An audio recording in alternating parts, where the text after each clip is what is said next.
our mind. This is part 2 of the Arkiana Hogs broadcast featuring former Arkansas safety Rick David and former defensive lineman Mike Shepard, who's you could probably take on that milk truck you just went by, couldn't you, still?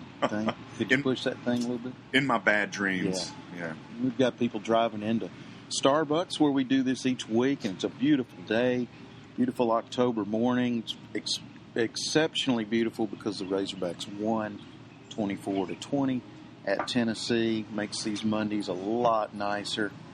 And here we are talking football. You know, my invitation to you is if you're listening to these and you want to meet these guys, we're here usually around 8:30, Starbucks at Midtown. I don't think y'all are uncomfortable with people coming up to you. Absolutely not. Tell them to come on. Come on up. Anyway, we want to restart our thoughts again and mention for the second week in a row, again, Arkansas limited the opponent to plays. I mean, that's certainly one of the best ways to play defense is not put your defense on the field if there's some questions and concerns. And of course, another injury. Arkansas played more of a 4-3, but lost one of those bigger linebackers, Josh Williams, the other night into a broken leg. He'd already come into that game. We talked about this the other day. He had a shin bone injury already. You don't know how bad that was, and was it exacerbated by a chop block. But anyway, we're off topic here. Let me get back on, Mike, because I know you want to talk about plays. Arkansas ran significantly more plays. They're not solely dependent on passing the football like against Toledo. We've evolved a little bit to doing Beelum a ball, as we call it, really controlling the game. A big factor. Yes, our defense played very well. Our defensive front was a big key to our victory. At the same time, when you look at the stat sheet on time of possession and number of plays per drive that the University of Arkansas had in this game, you'd have to say that they also contributed to our defense. They were, at times, our best defense in the game. University of Tennessee had 4 possessions from what I can see in the second half. They scored 1 field goal. The University of Arkansas had the ball 22 minutes, and Tennessee had it for 8. So dominant second half on both sides of the ball.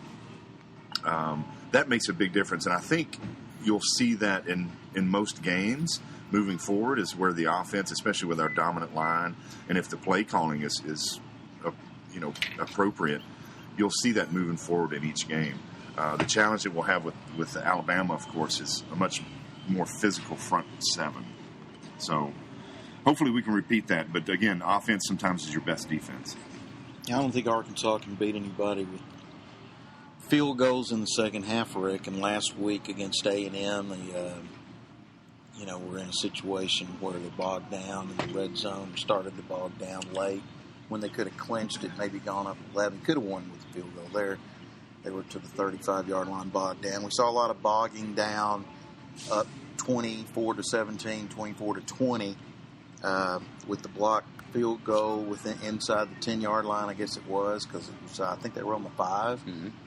Fake field goal reached the 6 or the 7-yard line, about a yard short of the first down. This has been a standard refrain. I mean, 3 points against Texas Tech, for example. You can't beat Texas Tech. TCU couldn't do it, scoring 3 points in the second half. Baylor, blew them out the other day. That's a different story. But again, this is sort of a sad refrain. 2 touchdowns in the second half the last 2 weeks, but a lot of bogging down in close. What is it? Play calling, execution, both of those. What? Yeah, I think it's a combination of everything. Your play calling, like we talked about, it's just gotten so conservative. The second down play calling, when you get 4 or 5, Alex Collins on first down was getting 4 or 5 yards a pop. And when you get in that second and middle distance, the offense has the advantage, to say the least. And then we go ahead and we run the same play almost. That's a little frustrating. And running the draw play to Collins in that position, now you go, what are you doing? Let's take a little bit of a chance here. You've got third down. You're still, if you don't go in, if you throw an incomplete pass on 2nd and 5, you're 3rd and 5, and you still feel pretty good. You know, you still have Okay. So when you're sitting in that situation, it's 3rd and 5. You still feel really good in regards to the offensive performance. You can still call a run. You can still call a pass. That's where we need to be more aggressive. And play calling is playing into it, but it's also we're capitalizing on our strengths at that point in time. We're looking at our offensive line, our running backs, and saying, okay, where do we need to utilize our strength, and it's doing that. But the play calling, even on the run plays, can be more have more variety to it. You can run ISO, you can run power, you can run draw. You know, isolations, a dive up the middle over the guard, a power plays off the tackle. You know, you can obviously run toss sweeps. You can run an outside zone, which is like a sweep where the back just kind of looks for a hole and then goes. And then you can run inside zone where it looks like you're running a sweep, but then he cuts it back to the other side. There are all kind of variety of things you can do. You know, Jim, we were talking just a second ago about how at times it seems consistently we've noticed that when defenses do well against our run, it's off the edge with a quick penetration off the edge. And we are doing the slow developing handoff, right, to Collins, where he's getting tripped up in the backfield. We noticed that a little bit last night, and that's consistent with the other games. You were talking about maybe that's not the best running play for us to run. No, not the draw to Collins. I think it's more suitable to Raleigh Williams. It was way more suitable to Jonathan Williams to run a 2nd and 3 draw to him because it's like give him the handoff and he goes. For Alex, it's more he's dissecting where to run. That doesn't work to me. I mean, the guys I grew up with running the draw for the Razorbacks. I mean, it's more the quick hitter guys that don't stop. The Fred Tallies, the guys there who aren't trying to diagnose where the hole is. Hey, Rick talked about it as an offensive play caller. That's where you want to be 2nd and 3. You have plenty of options at that point. And if you want to keep the defense honest, which is an old fundamental, it doesn't matter who you are running the ball. You can have the biggest linemen, most physical backs. At some point, that defense is going to adjust, and they're going to stop you. So keeping it honest. Well, it just goes back to that. Not to say that they're scared, but in the 4th quarter to not make that drastic mistake, maybe the throw that they don't trust. I mean, it's like they don't trust anything except what you say, like the running backs and the linemen, and we're just going to run it. But Tennessee really couldn't stop it for the most part. They did on the 2nd and 3s. The first 2nd and 3 was a loss of 3 yards, but Arkansas still got a first down. It led toward the fake field goal.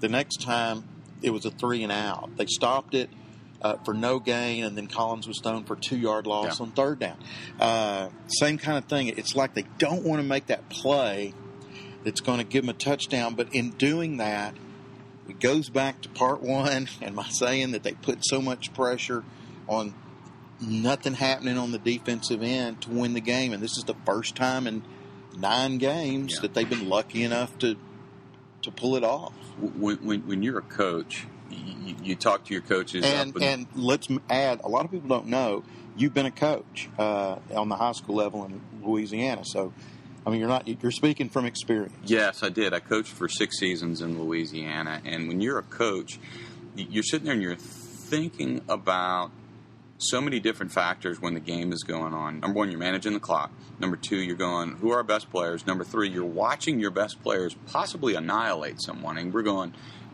let's say you've got Barry Lunny up in the box and he sees Sebastian Tritola just wearing out their defensive tackle. Which he was just plowing them over, and he goes, we need to run that again. Those are factors that come into play on that. But the thing was, we saw it consistently happening, that we were getting stopped in those 2nd and middle distance, 2nd and short situations. But, Mike was talking about a corner coming off the edge. Well, when you have that corner coming off the edge, how do you keep him honest? Mm-hmm. You put the tight end in the flat, and you send your fullback at him, and take his head off with the fullback, and go at the guy who's coming off the edge. And speaking of that, let me get in a word that nobody has even mentioned. We didn't mention even on the Hog Zone, but I want to tell you how much I think. What's his name? Kendrick Jackson, yeah, from Louisiana, the freshman, wear number 44, Tornado. and also Sprinkle when he lines up in the fullback spot. He's made tremendous strides since the start of the season. But Absolutely. Jackson's given them a headhunter at fullback that we, that you love to see, like Kiro Small or those kind of guys. He was a guy that out of high school, he played every position possible. I think he was linebacker. He played some quarterback. He played point guard on the basketball team. I mean, he's an impressive athlete. He wanted to get on the field as a linebacker, and he wasn't going to be able to step out there and play as a true freshman. So he said, hey, I want to go play fullback. And he's added some pop to what they're doing. So they definitely could have done that. One thing that we failed to mention that was a definite positive in this game was the number of penalties. We only had 3 penalties, guys. Yeah, no holdings. That goes to show how good of a coaching staff this is. That was a technique problem, and Sam Pittman corrected that.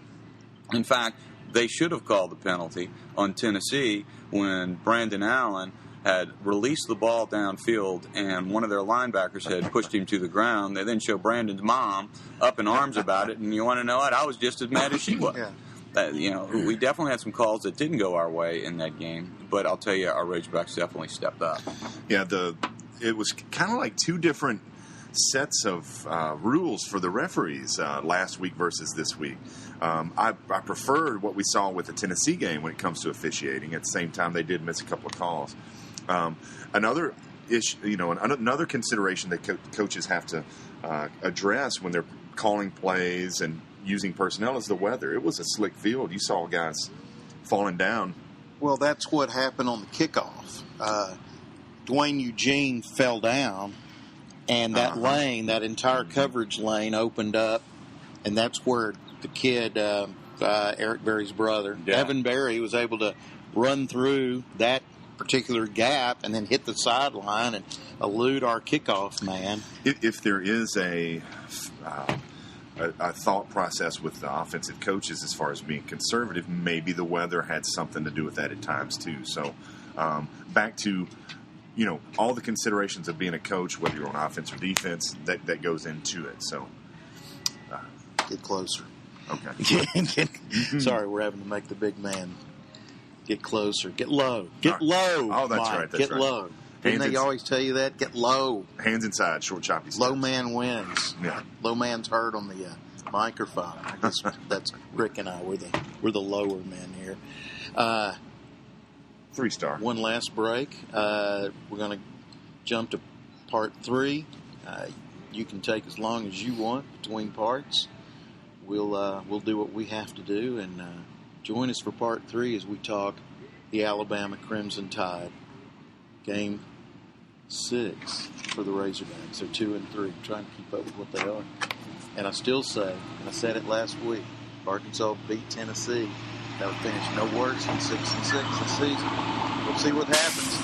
There goes the Coleman truck, and here we go for our break. Thanks for listening to this part, and we'll be back with part 3 in a minute.